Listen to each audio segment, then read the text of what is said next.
Okay, so to make our label or to put our label on, we're going to need some software essentially. We're going to need a quilt to put it on. So if you want to just put it on the backing first and then make your quilt sandwich, you can. Then that has the benefit of after you put on your label, then you do your quilting or you send it out to be quilted, and then the label is also quilted on as well as sewn on. In my case, I've already quilted this quilt. This is just a small quilt that I have and that I haven't put the label on, and I haven't trimmed it up yet. It doesn't have binding as of yet. So you'll need your quilt or your backing that you're going to put it on. You'll need your labels. Now I just have an assortment of different labels here. These are iron-on kinds. You can iron them onto fabric. Like if you wanted to just match your quilt, you could probably just iron it directly on your backing. These you can sew on. I've already picked out a quilt label for mine. I'm going to use this. It's a Lori Holt label. And then I use heat and bond to put it on, and then I'll sew it on. And then I use this pin, a micron pin. This is a permanent pin. It has a thin tip. You can see. And I'll write the information that I want on my label, and then we'll get started. So a little bit more about the labels. These are some labels. I got them at a local quilt shop. I got it a few years ago, and then I just cut them apart, and they're all ready to go for whatever I want to do with them. So I have quite a few of these in all different sizes. These books, I think I got both of these in a fat quarter box, and so these are really fun. You can use them multiple times. So what you do is you pull out the sheet, and then this is what your label looks like. You put it face down on your fabric, and then you iron it. So with these, if you wanted to use these, there wouldn't even be any sewing required. You could potentially just iron that onto your fabric, and there's your label. And they have a bunch of really fun ones. But what we're going to do today is we have this quilt label, and I'm going to show you what I write on it, and then we're going to take it over to the iron and put some heat and bond on it, and I'll show you my next steps. Okay, so here's our quilt label, and sometimes I use ones that have lines on it. You could potentially put a piece of paper behind here that had lines, and then you could see through it and make it straight. I'm not worrying about that so much today. I'm just going to write on here what I want.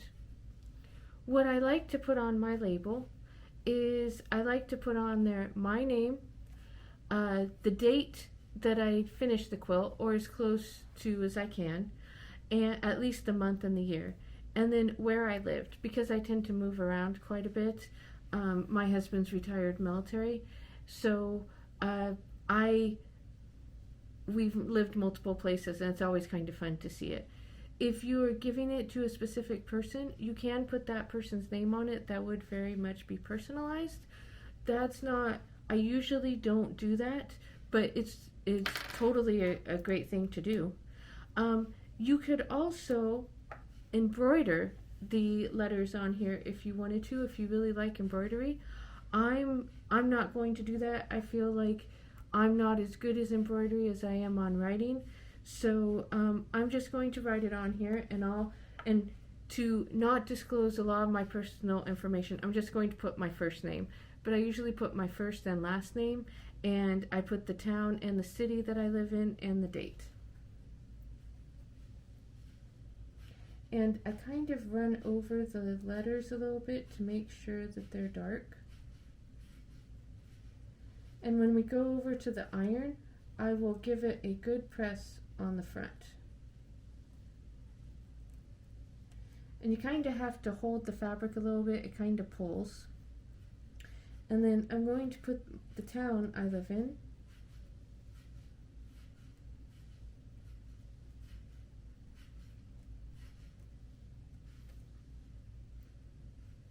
and just the state initials. And then I'm going to put the date. In this case, I'm just going to abbreviate the month and put the year.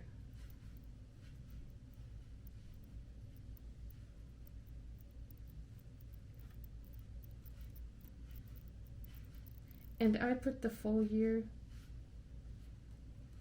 but you can do it how you want. So you kind of get the idea there. All right, so let's go over to the iron. We'll get this pressed and we'll iron on the heat and bond. Okay, so for this next part, you're going to need your label, the heat and bond, a ruler, because we're going to trim up around the label when we're done, a pair of scissors to cut the heat and bond, a rotary cutter to trim your label after you put on the heat and bond, your iron, a cutting mat to cut on,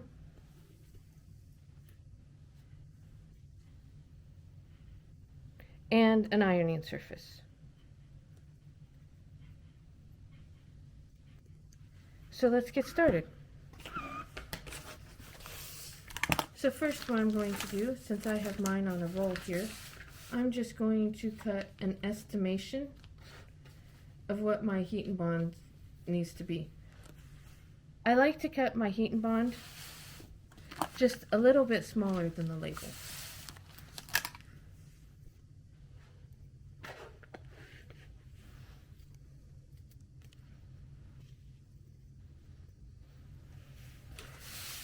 So I'm going to cut my heat and bond, and I usually cut it just a little bit smaller than the label.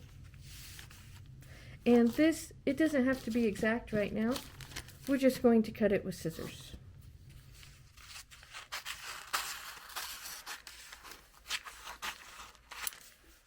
And I leave the rest on the bolt, and we'll put that away in a little bit. So here is our label with the heat and bond. And it's a little, because I scooted it over a little bit when I was cutting, this part is a little bit bigger, so we'll fix that up. I think I'll just use the rotary cutter here and get that trimmed.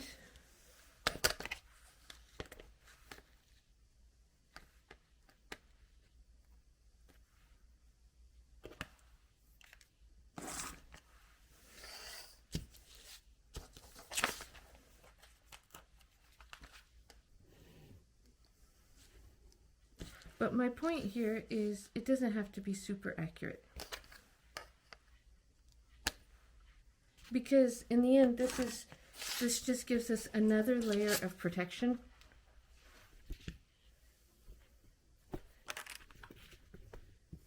This just gives us another layer of protection for our label to stay on after we sew it. So mine's still a little bit long, so I'm just going to cut a bit of that off.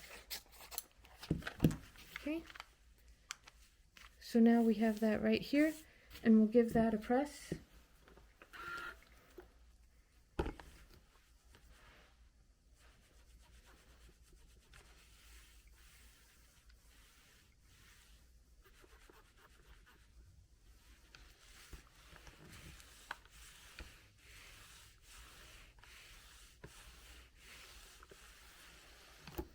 Okay, after that's ironed on, we'll give it a second to cool because it gets hot, which makes it hard to cut.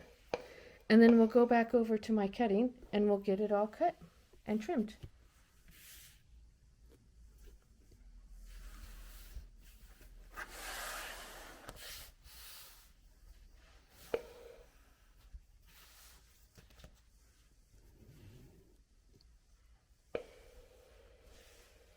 Okay, so here's our label, and I'm just going to trim it up. And what I'm going for is I'm just going to take off these white bits.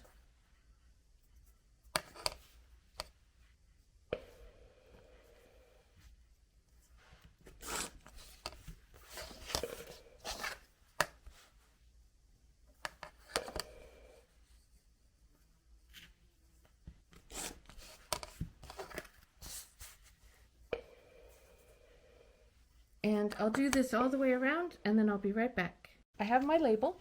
It's all trimmed up. Still has the paper backing on it. I have my quilt. I have quilted my quilt. I just did it on my domestic. It has not been trimmed up yet. I have a little bit of batting. I have to trim it up and put on the binding. But I want to show you how to do the label. So where you place the label on the back of the quilt is really personal preference.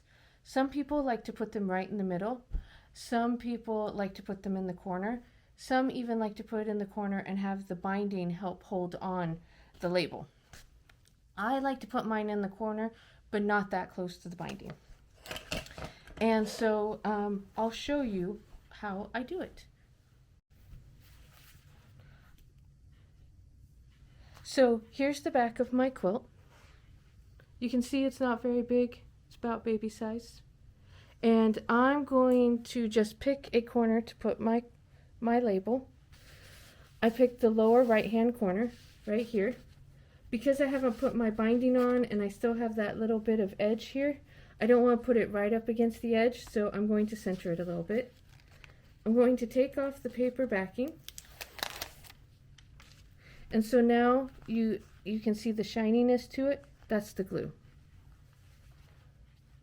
And I'm just going to put this on the corner of my quilt and I'm going to iron it on. It does not have to be a perfect iron to iron it on. You're just trying to get it to glue and set there.